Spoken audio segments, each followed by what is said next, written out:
Suatu hari ada sebuah pertemuan yang rutin diadakan 500 tahun sekali, yaitu pertemuan oleh para Buddha di kuil lain yang dipimpin langsung oleh Buddha Rulai. Diceritakan saat pertemuan sedang dimulai, ada salah satu murid Buddha Rulai yang tertidur. Ialah Cincance. Ia dihukum oleh Buddha Rulai untuk turun ke bumi dan berinkarnasi menjadi manusia. Di tempat lain, yaitu di bumi, sedang terjadi kekacauan. Bumi bergoncang dan terjadi badai di mana-mana. Ternyata hal ini disebabkan oleh sebuah batu yang sangat misterius. Batu itu meledak dan melahirkan seekor monster yang sangat mengerikan. Monster tersebut banyak melakukan kekacauan dan menyebabkan banyak korban jiwa yang jatuh. Mendengar hal tersebut, Raja Langit tidak diam. Dia kemudian memerintahkan salah satu dewa untuk meringkus si monster. Dewa itu adalah Tianfeng. Dia pergi dan akhirnya pertarungan pun pecah. Tianfeng berhasil memotong ekornya dan si monster berubah menjadi kera kecil yang sudah tak berdaya. Ketika ia hendak menghabisinya, tiba-tiba Dewi Kuan Im muncul. Jangan membunuhnya. Ya mulia Dewi, hamba hanya menjalankan perintah Kaisar Langit. Dewi Kuan Im mengatakan bahwa si kera kecil nantinya akan berjodoh dengan Tianfeng. Tianfeng yang tidak terlalu paham dengan ucapan sang dewi menurutinya dan kembali ke kayangan. Kini kera kecil berhasil selamat dan ia kehilangan sifat keganasannya, menjadikannya ia kera kecil yang polos dan baik hati. Dalam petualangannya, ia bertemu dengan banyak kera-kera. Karena dianggap yang paling cerdas dan kuat, ia diangkat menjadi pemimpin dan berhasil menemukan sebuah tempat tinggal yang bernama Gunung Huako. Tak lama setelah dia menjadi pemimpin, dia menyaksikan ada rakyatnya yang mati. Memang, setiap makhluk hidup pasti akan mati. Namun dia tidak ingin hal itu. Dia akhirnya pergi dan mencari kekuatan yang bisa membuatnya hidup abadi. Di tempat lain, Dewa Tianfeng yang berjasa karena telah membasmi monster kini diangkat menjadi seorang panglima. Di tengah perayaannya, ia melihat seorang dewi yang sedang dikejar-kejar oleh panah berapi. Dewi itu lantas diselamatkan oleh seorang dewa yang bernama Wukang. Dewi itu bernama Chang'e. Karena kecantikannya, Tianfeng pun jatuh cinta pada pandangan pertama. Di tempat lain, kini kera kecil berhasil meninggalkan Gunung Huako dan memulai petualangannya untuk menemukan kekuatan abadi. Karena perjalanannya cukup lama, dia akhirnya terdampar di sebuah desa. Sialnya, dia tertangkap oleh seorang tukang sirkus. Karena melihat keunikan dari si kera kecil yang bisa bicara, si tukang sirkus ingin menjadikannya alat untuk mencari uang. Karena mendapatkan perlakuan yang kasar dari tukang sirkus, si kera kecil melarikan diri. Dalam pelariannya, sampailah dia di sebuah perguruan bela diri. Di sana, ia menemui seorang guru yang bernama Guru Bodhi. Kera kecil yang tertarik untuk belajar meminta Guru Bodhi untuk mengangkatnya sebagai murid. Namun, Guru Bodhi menolaknya. Ia berkata bahwa ia sudah bersumpah hanya akan mengangkat anak-anak dari dewa saja. Kera kecil yang malang tidak menyerah begitu saja. Ia menjalin pertemanan dengan siluman kerbau dan putri kipas. Kita kembali ke kayangan. Panglima Tianfeng yang benar-benar sudah dibutakan cinta nekat menemui Dewi Chang'e. Perasaan yang sudah tidak bisa ia bendung, ia utarakan. Chang'e menolaknya, dan ia malah berkata bahwa dia sudah jatuh cinta kepada Wukang. Panglima Tianfeng yang tidak bisa menerima hal itu terpaksa melanggar peraturan dengan menggunakan lorong waktu yang ada pada istana. Ia pergi di waktu di mana ia pertama kali bertemu dengan Chang'e, berharap ia dapat menciptakan kesan pertama yang baik kepada Chang'e agar Chang'e bisa jatuh cinta kepadanya. Tapi benar-benar sial.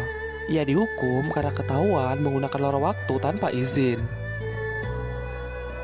Dan tidak hanya itu, Chang'e tetap menyukai Wukang dan malah membenci Tianfeng. Kembali ke tempat si kera kecil.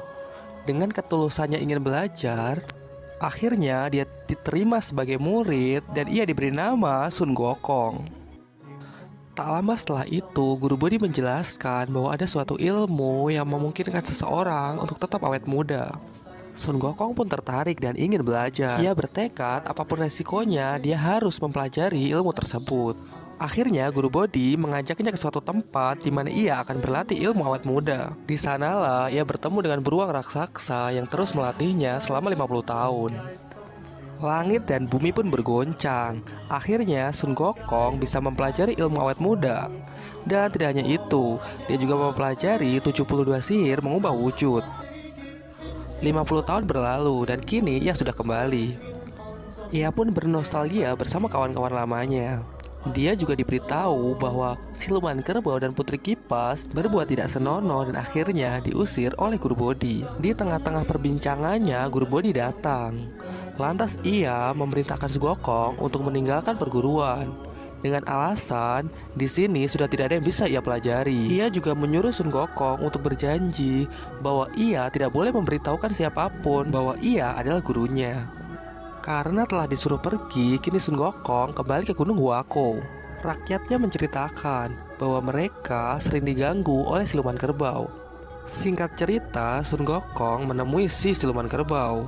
Dan ternyata siluman kerbau tersebut adalah temannya di waktu kecil. Mereka pun bernostalgia. Mereka pun saling uji kebolehan, di mana mereka mengubah wajah mereka masing-masing.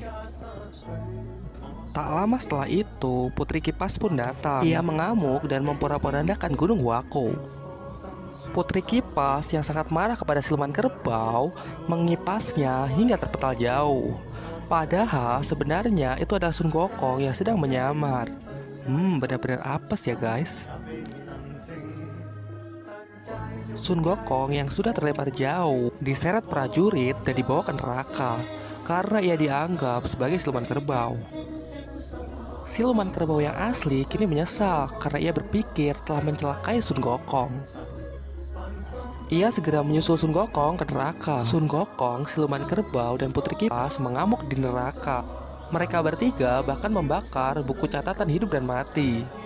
Mereka berpikir Raja Neraka telah bersikap semena-mena dengan menentukan kapan seseorang harus mati. Sedangkan Raja Neraka sendiri bisa terus hidup abadi. Nakal sekali kan guys Sun Gokong ini. Ajar Sun Gokong, berikan itu. Atas dasar apa kau tentukan usia seluruh makhluk hidup di dunia ini? Sedangkan kau sendiri tidak bisa mati. Mau menang sendiri kau? Tidak bisa. Sekarang kita kembali ke kayangan. Panglima Tianfeng yang masih dibutakan cinta kepada Chang'e nekat pergi ke tempat Chang'e secara diam-diam. Perbuatan yang sangat tidak pantas ini diketahui oleh raja. Dia dihukum untuk menjalani 1000 macam siksaan cinta. Dari dulu memang begitulah cinta. Deritanya tiada akhir. Sekarang kita kembali ke Sun Gokong. Di bumi sedang terjadi kekacauan. Terjadi bencana di mana-mana. Sun Gokong mencari sumber masalah tersebut. Dia pergi ke istana Raja Naga. Di sana, ia akhirnya menemukan sumber masalah. Ternyata ini diakibatkan oleh jarum laut yang kini bergoyang-goyang. Karena Sun Gokong menganggap itu adalah sumber masalah, ia pun mencabut jarum laut itu ke darat. Tidak disangka-sangka, ternyata jarum laut itu menyukai Sun Gokong. Dan akhirnya Sun Gokong menjadikannya sebagai pusaka yang kini kita kenal dengan Toya Sakti. Raja Naga yang tidak suka hal ini melaporkan Sun Gokong ke Raja Langit dengan tuduhan tindak pencurian. Di saat yang bersamaan, Raja Neraka pun datang. Ia melaporkan Sun Gokong telah mengacaukan seisi neraka. Dengan kesalahan sebesar itu, Raja Langit pun murka. Ia memerintahkan Dewa Erlang untuk segera meratakan Gunung Huako. Namun, salah satu dewa yaitu Bintang Emas Taipei mengusulkan hal lain. Dia mengusulkan untuk memberikan jabatan kepada Sun Gokong di Istana Langit dengan tujuan bisa mengontrol perilaku Sun Gokong. Sang raja memerintahkannya untuk menjemput Sun Gokong datang ke istana. Ia datang ke tempat Sun Gokong dan menawarkan Sun Gokong untuk menjadi pejabat langit, yaitu menjadi pengurus kuda. Ia membohongi Sun Gokong kalau itu adalah jabatan yang sangat tinggi di Istana Langit. Dan dengan polosnya, Sun Gokong mempercayai hal tersebut dan naik ke istana. Meskipun itu adalah jabatan yang sangat kecil di istana, namun Sun Gokong merasa sangat senang. Ia mempercayai bahwa ini adalah jabatan yang sangat tinggi, yang bahkan setara dengan Raja Langit. Duh, kasihan sekali ya guys. Tak lama setelah itu, Sun Gokong kembali berulah. Ia berteman dengan 8 dewa dan mengajaknya mabuk-mabukan. Keramaian tersebut sampai terdengar di telinga permaisuri. Permaisuri yang tidak senang memerintahkan salah satu dewa untuk menghentikan Sun Gokong. Dewa tersebut keceplosan. Dengan marah, ia mengatakan kepada Sun Gokong bahwa jabatannya itu benar-benar rendah di istana langit. Mengetahui hal tersebut, Sun Gokong sangat marah. Dia segera meninggalkan tempat itu dan kembali ke Gunung Wako. Teman-temanku, aku menyukai kalian. Tapi aku tidak menyukai kayangan ini. Aku pergi. Sun Gokong menceritakan apa yang dialami kepada Siluman Kerbau. Mereka berdua kesal, dan akhirnya mereka sepakat untuk menobatkan Sun Gokong sebagai Raja Kera Langit. Mengetahui hal tersebut, Raja Langit tidak senang. Dia menganggap Sun Gokong telah melecehkan langit. Dia pun berniat untuk meringkus Sun Gokong. Namun lagi-lagi bintang emas Taipei melindunginya. Ia mengusulkan kenapa tidak kita iakan saja gelar Sun Gokong tersebut, supaya Sun Gokong merasa senang dan ia tidak akan lagi membuat kekacauan. Kini Sun Gokong telah kembali ke kayangan. Ia merasa sangat senang karena akhirnya kehebatannya itu diakui oleh langit. Di sana ia juga diajari tentang sopan santun. Tapi kita sendiri tahu kan bagaimana sikap Sun Gokong.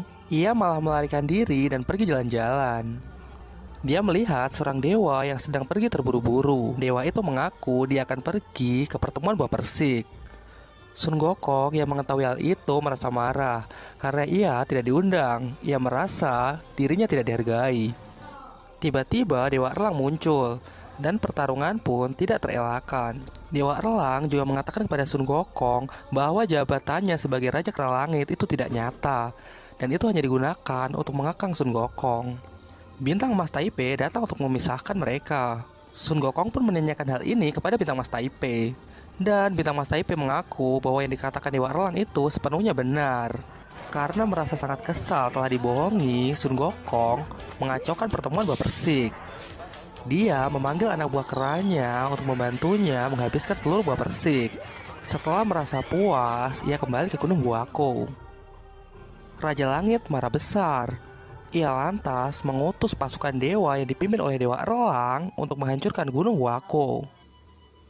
Perang pun pecah. Pertarungan antara prajurit langit dan bangsa kera pun terjadi. Dengan taktik yang licik, para dewa menangkap seluruh kera di Gunung Wako. Mereka mengancam akan membakar seluruh kera jika Sun Gokong tidak mau menyerah.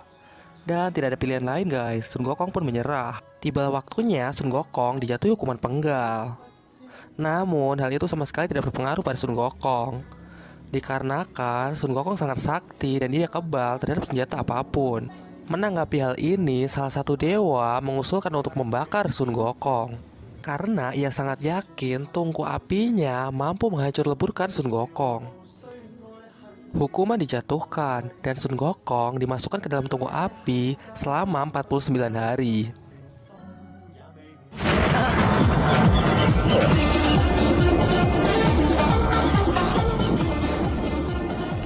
...49 hari berakhir, tungku dibuka dan Sun Gokong sehat walafiat. Ia malah memakan pil api yang membuatnya kini menjadi semakin sakti. Dia langsung pergi ke tempat Raja Langit dan mengacaukan seluruh istana.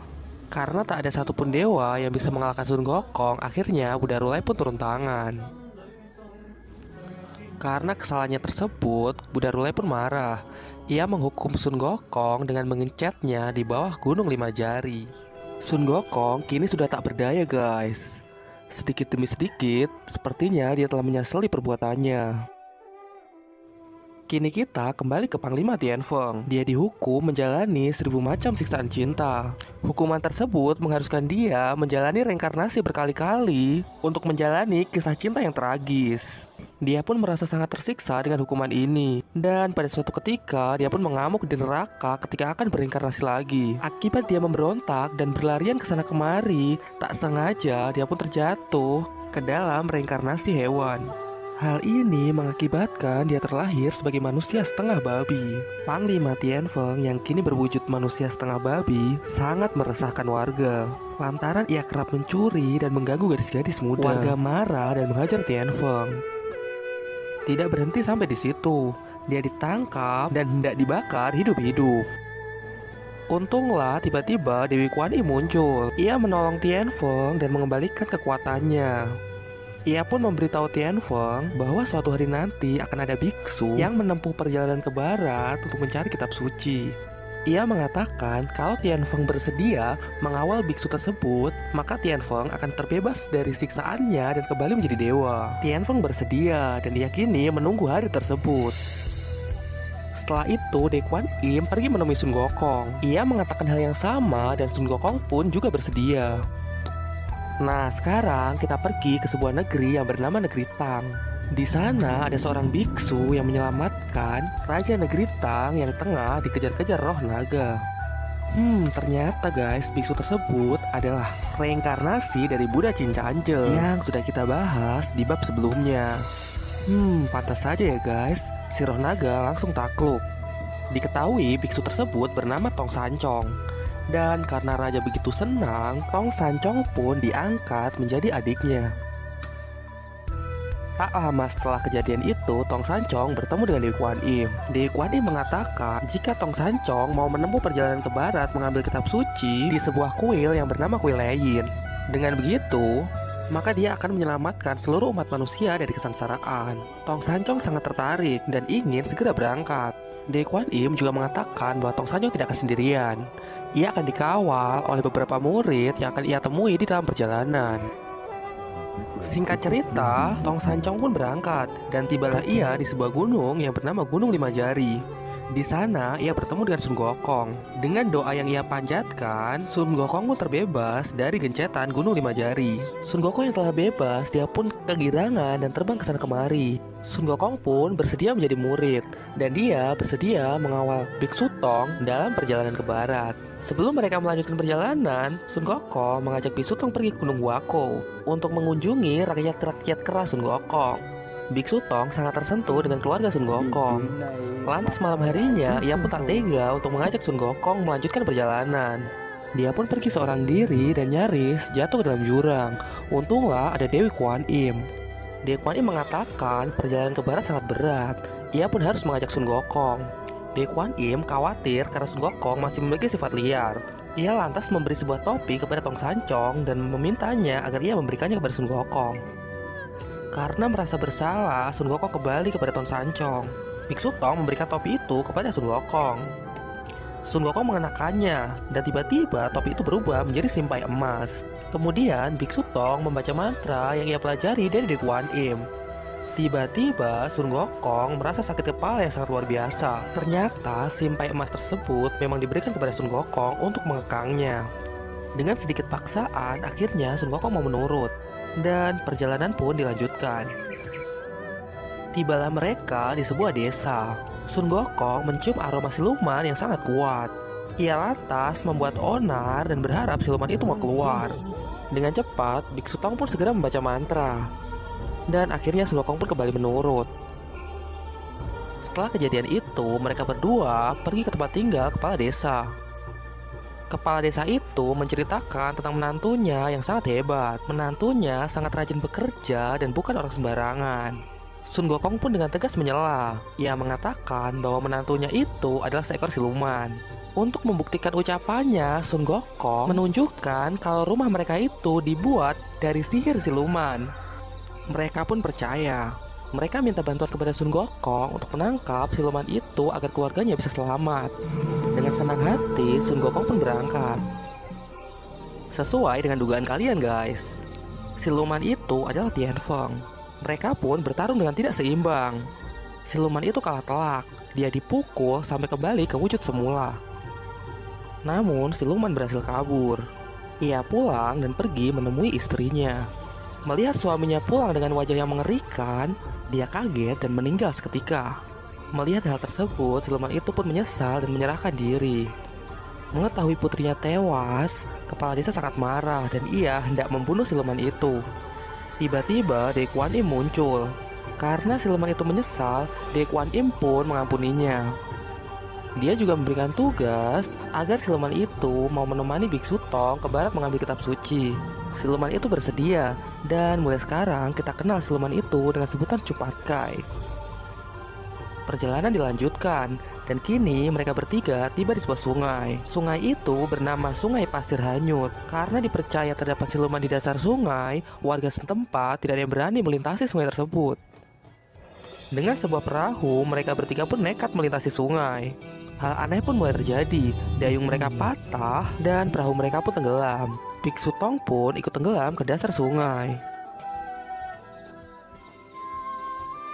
Mereka pun tak mampu berbuat apa-apa. Nyali Cupatka yang kecil dan Sun Gokong yang tidak bisa berenang. Namun Gokong tidak menyerah begitu saja. Dia pergi ke Istana Naga dan meminjam mutiara pembelah air. Di sisi lain, Biksu Tong yang telah tertangkap oleh siluman sungai mendengarkan cerita dari siluman sungai. Ternyata siluman sungai tersebut awalnya adalah seorang dewa yang melakukan kesalahan sehingga dia dihukum turun ke bumi. Karena tak kuasa menahan hukuman, ia lantas pergi ke dasar sungai dan berusaha menyelamatkan diri. Dengan kecerdasan Biksu Tong, lantas ia bisa menyadarkan sang siluman sungai. Sun Gokong telah kembali dan dia membawa mutiara pembelah air. Ia berhasil membelah sungai dan bergegas menyelamatkan gurunya. Singkat cerita, mereka pun berhasil menyelamatkan gurunya dan menangkap dua siluman itu. Setelah itu, Dekwani muncul.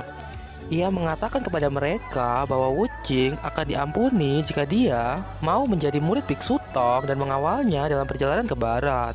Begitu juga dengan teman siluman itu. Jika dia mau menemani Biksu Tong menjadi kuda putih, maka dia akan diampuni. Mereka pun bersedia dan sekarang murid Biksu Tong sudah lengkap.